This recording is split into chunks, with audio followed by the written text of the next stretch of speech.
Well, hello again. I haven't made a video for a while. There's not been very much to report. So I thought I'd just make a quick video as I was sort of driving around in the country today.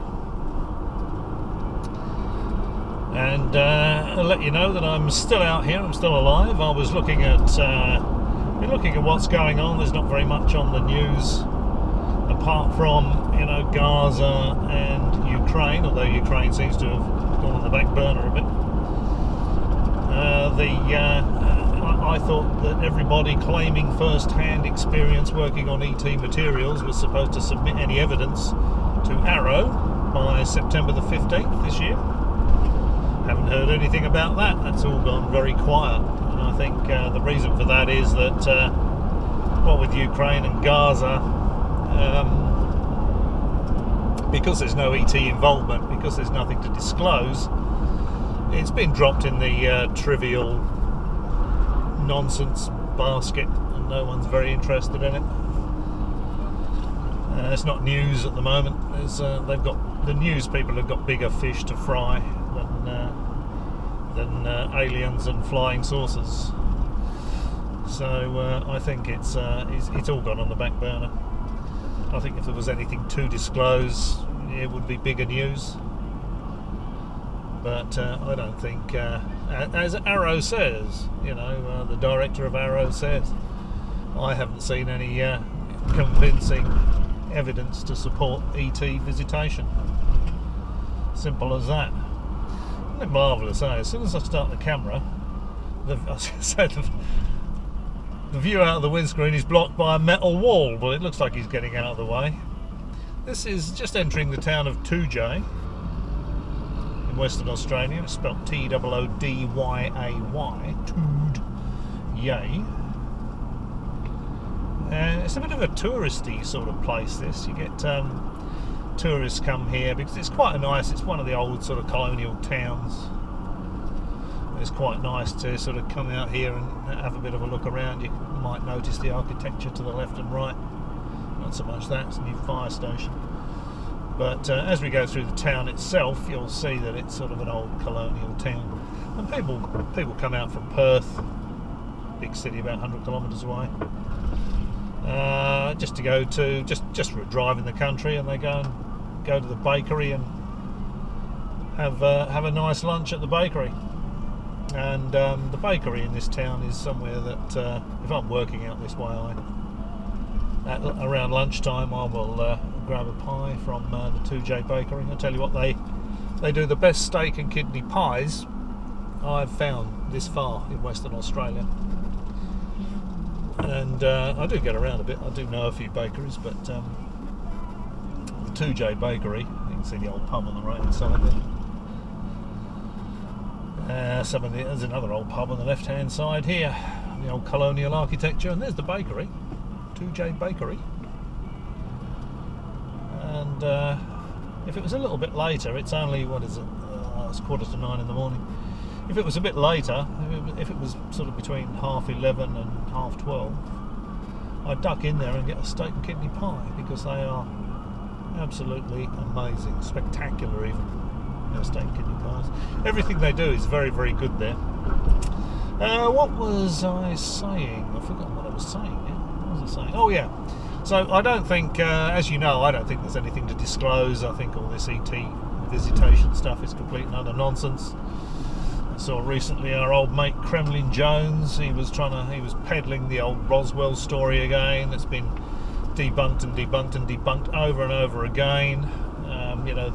The guy running the Mogul balloon program said he fell about laughing when he heard about they'd found this wreckage, and he said it was Mogul balloon number 4. He knew which one it was.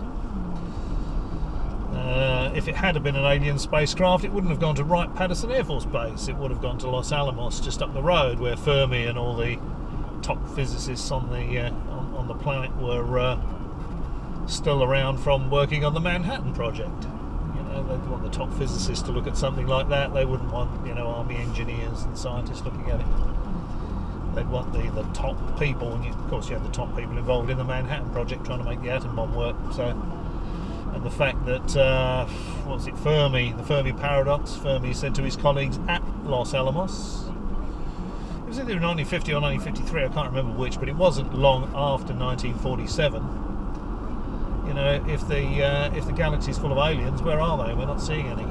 So, you know, he wouldn't have said that if he'd been asked to look at an alien spacecraft. So, you know, Kremlin Jones is sort of flogging a dead horse with that one, I think. And if you look at his audience, you know, most of them are really old. There's no young people interested in this stuff. And you'll probably find a lot of them are quite gullible. I think most people these days think that it's an absolute load of old rubbish, all this ET visitation stuff. There's a lot of people still trying to grift a living out of it, and no doubt continue to do so, but it doesn't make it real. You know, you get people peddling paper mache aliens. I don't know whether that guy, and he's got a history of peddling fake alien bodies. So why anybody would take that guy seriously is beyond me. Certainly, as far as I know, he hasn't made samples available to anybody in the US or the UK for testing. So until that happens, they're not real in my book. I need to get some you know, peer-reviewed opinions, reports from some well-respected universities in the United States and the UK. I mean, if they were real aliens, you know, the samples would go to the top universities. They go to Oxford and Cambridge and you know, whatever the top universities are in America, Harvard, Princeton, you know, those sort of places, for analysis. And that's not happening, is it? So it's all a load of old rubbish. I even got the impression from watching Kremlin Jones, the last couple of things he's done, that he's even beginning to realise that what he's doing is wasting his life on all this stuff. He didn't look like he believed a word of what Rasa Fahari was saying, for instance, about the fake moon landings and people coming forward from NASA. You know, it's a complete and utter nonsense. I mean, if Rasa Fahari is a physicist working on a top secret science Chinese free energy program, I'm a cheese and pickle sandwich. You know, so on one of those things he said he was working on this free energy project for the Chinese government and he was producing 10 megawatts of free energy.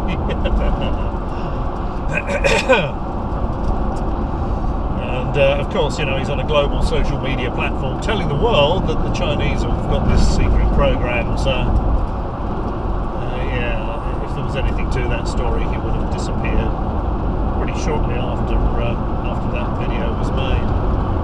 Jones looked like he could barely stay awake. He looked like he didn't believe a word Fahari was saying. And even this latest presentation, dragging up the old Roswell nonsense again. You know, he didn't look like his heart was in it to me. He looked like he was sort of, he knew he was flogging a dead horse. So anyway, yeah, just looking around the world, electric vehicles. It's not my thing, political stuff and electric vehicles and all that. But as I haven't made a video for a while, I'm just just pad this one out with a little bit of that. I think EVs are a complete waste of time. Battery powered EVs may be the vehicles of the future, but not being powered with batteries. Battery powered EVs, I think, are on their way out. There's too many issues with them. You know, the infrastructure's not there. Take too long to charge up. There's charger rage now. Apparently marshals are being hired at certain places to stop people fighting each other over charging spots.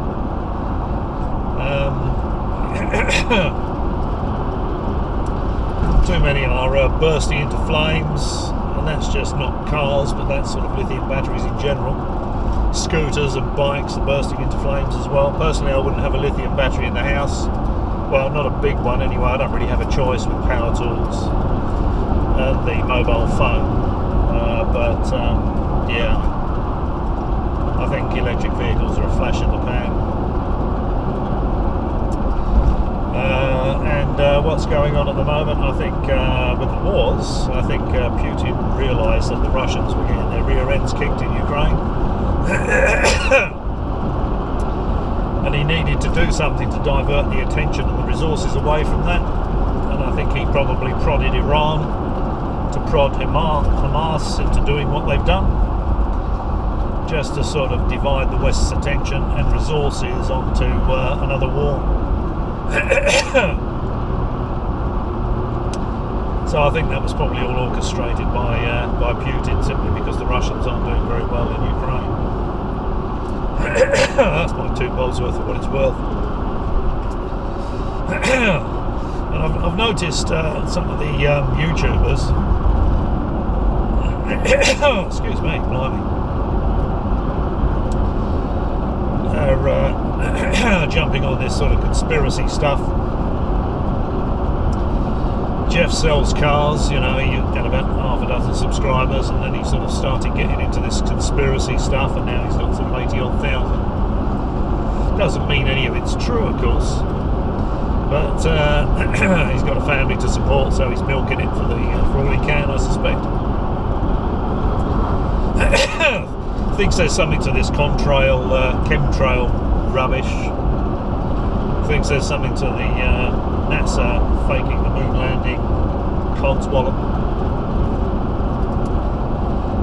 I think personally he should have stuck to selling cars. I think he's sort of quite a likeable chap, Jeff, and he keeps coming up as a recommendation in my feed, so I sort of watch his videos from time to time. If I had to put money on it, I'd bet he's going to keep his Range Rover he's just got. Looks like quite a nice car to me. Second-hand cars here in Australia are probably 4 times the price they are in the UK. I've actually even considered, you know, going to the UK, buying some cars, putting them in containers, bringing them over to Australia and selling them, making a few quid, but never got around to it.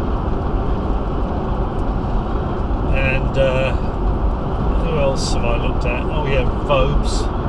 I watched a couple of 2 or 3, well actually probably 3 or 4 of his videos, and I thought this is complete and utter tosh,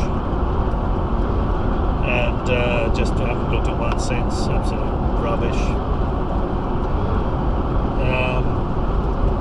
Who else do I look at? Simon Sideways. You know, even when he's sober, he doesn't make any sense. He's always going on about this organised, or what do they call it, controlled decline, leading to a one world government, but never ever explains exactly how he thinks this is going to work. You know, who's going to form the one world government, who's going to run the one world government.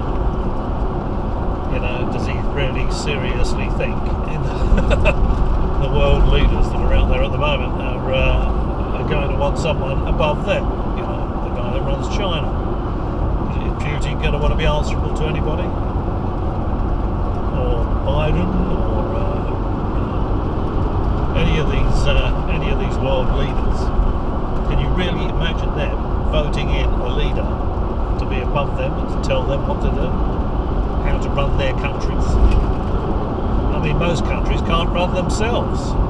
Why on earth you'd want one government trying to run goodness knows how many countries is beyond me. It doesn't make any sense whatsoever.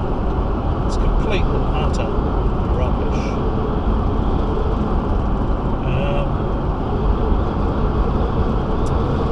But you know, I look at these things from time to time just as a bit of amusement while I'm having a coffee. As I say, I haven't looked at Vobes. I've looked at a few videos of his. I just put a line through it, complete and utter rubbish. Jeff, I watch. He's quite an entertaining guy. Get a bit of a chuckle out of Jeff. Simon Sideways, occasionally I watch. I don't watch the ones where he gets plastered with his mates and talks absolute gibberish and talks to a bunch of down and out no-hopers, you know, drug addicts and people that have plastered themselves about absolute garbage. I what's he trying to achieve here? And then he put a voting poll up, would you vote for me if I went into politics? And I fell about laughing. I thought, does this guy seriously believe he's got he's got a chance of being professionally involved in politics? Yeah.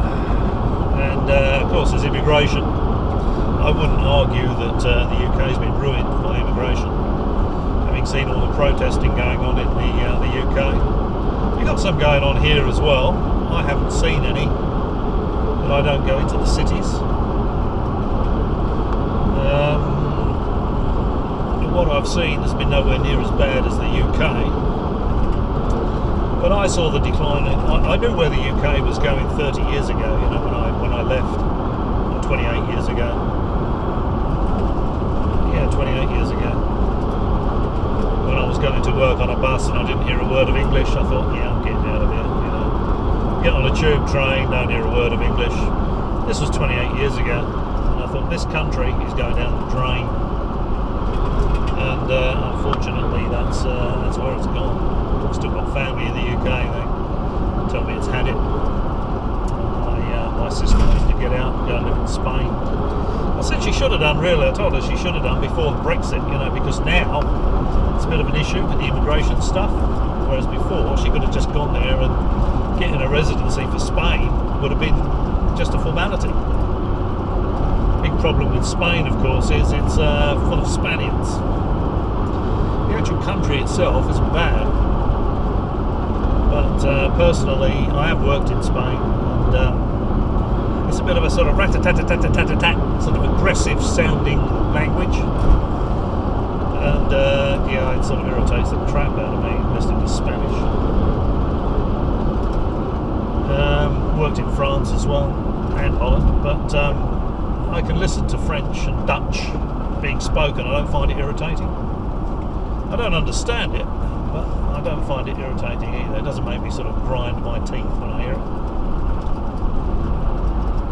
Anyway, this is just a bit of a ramble from me. Just really because there's been nothing to make any videos about. It's rather disappointing, you know. I was rather hoping that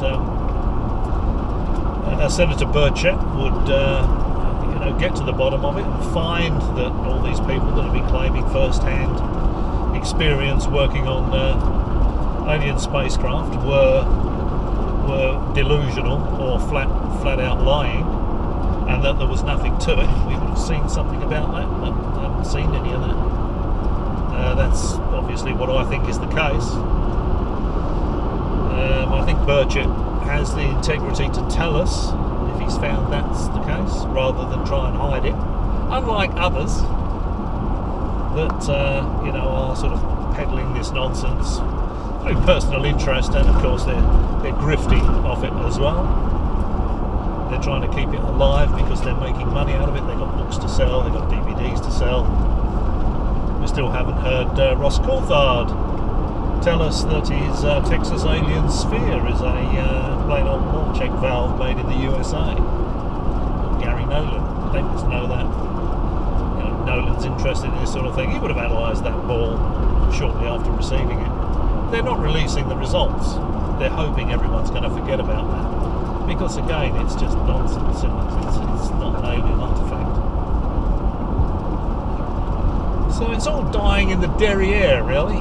The UFO ET stuff. Poor old Mr. Bassett is going to be sitting at home with his head in his hands, looking at his shoes. I think Jones probably going to be the same, because it's got to be dawning on them that there's nothing to disclose. There's not going to be any disclosure. It's all complete and utter rubbish. Like the Malmstrom Air Force Base things. UFOs, was it Nick Pope? UFOs shut down our nukes.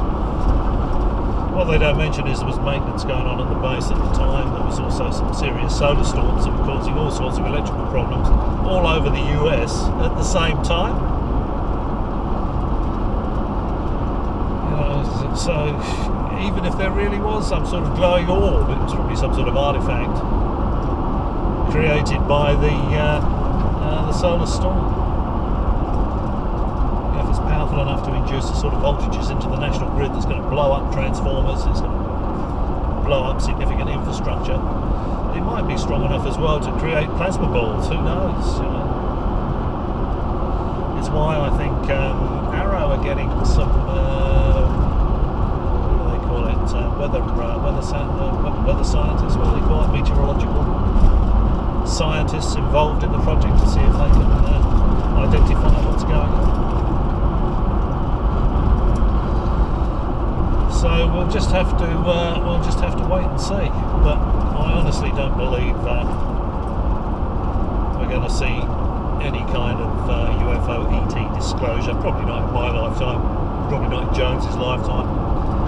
If anyone finds ET, it's going to be the JWST. The James Webb Space Telescope, or it'll be SETI. We'll find them out there in the galaxy. And they're not going to be found by, you know, they're not going to be visiting here. I don't doubt there's got to be technological species out there in the galaxy, but I haven't seen any convincing evidence that would, well, convince me that they've been here. I think it's all complete and utter nonsense, science fiction rubbish. So, so there we go. I mean, the distances are so vast. I've said it before. You know, it's 25,800 light years to the centre of the galaxy. So you could have several technological species closer into the centre of the galaxy. They could be 10, 20,000 years older than us, that have had our sort of technology for 10 or 20,000 years. But you're still not going to know about them. You know, in the case of 10,000, if they've had it for 10,000 years, you're not going to know for another 15,800 years that they're there. And you know, if they've been around for 20,000 years, we're not going to know for another 5,800 years that they're out there, simply because of the speed of light, you know. So there we go. Anyway, I think that's enough rambling from me. Hope you've enjoyed the view out of the on-screen. It's a beautiful day to drive around the country here in WA. As you can see, I usually have the roads to myself out here. Can't come in the other way there, but we've only seen a couple, seen a few in 2J. But Australia is the sort of place where if you've got to drive 100 kilometres, I've got to drive about 200 today, actually 400 because I've got to drive 200 there, 200 back. It's the sort of place where you can drive 200 kilometres in 2 hours. You know, in England, it'll probably take you all day to drive 200 kilometres. So anyway, that's I think that's enough for me. As always, if you've struggled through the video all the way to this point,